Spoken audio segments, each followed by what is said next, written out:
And let's continue to track the impact of the virus on local families and businesses. Newsline's Andy Cohen. He is in studio taking a closer look at this angle for us. Andy. Yeah, Robin Elizabeth, I heard from a travel agent today who had so many changes and cancellations they just didn't have time for an interview. Meanwhile, as you mentioned, many students and teachers who would have been part of school-sponsored trips at Pueblo District 60 and Academy District 20, they are staying home this month. Teams and clubs at schools in Academy District 20 won't be taking annual trips out of state this year. So we knew we had a team going to Florida, we had a team going to Arizona, we had a team going to Virginia, and we know that they look forward to that every year, and that's a really big deal for them, but we didn't want to put that ahead of their safety. That travel ban also applies to teachers attending out-of-state conferences. The schools can't tell parents not to travel with their students over spring break, but they're hoping that they'll avoid countries with high coronavirus activity. You know, we're hoping that our families will say we've been to one of those countries, and we can say, can you please stay home for between 5 and 14 days. The impact of the virus is being felt across the travel industry.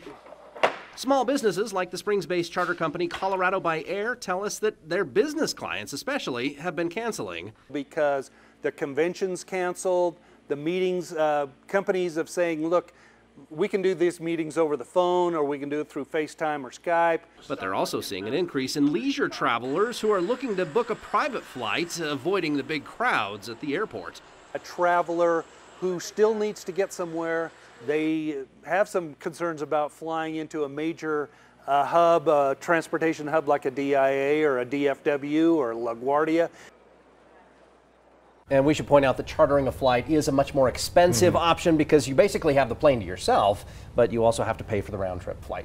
You know, everything keeps changing so fast day to day, hour to hour, but spring break is coming up. A lot of people have spring vacations that don't have kids in school planned. I mean, what are experts saying we should do here? Well, health officials are saying that if you're in one of the categories, the high-risk categories, or if you're not feeling well yourself, that you should stay home. Otherwise, they're just telling everybody to practice the good hygiene things we've been saying. Wash your hands really well, don't touch your face, and cover up your sneezes and coughs. Social distancing and be proactive. Yep, that's Thanks, what it is. Andy. You bet.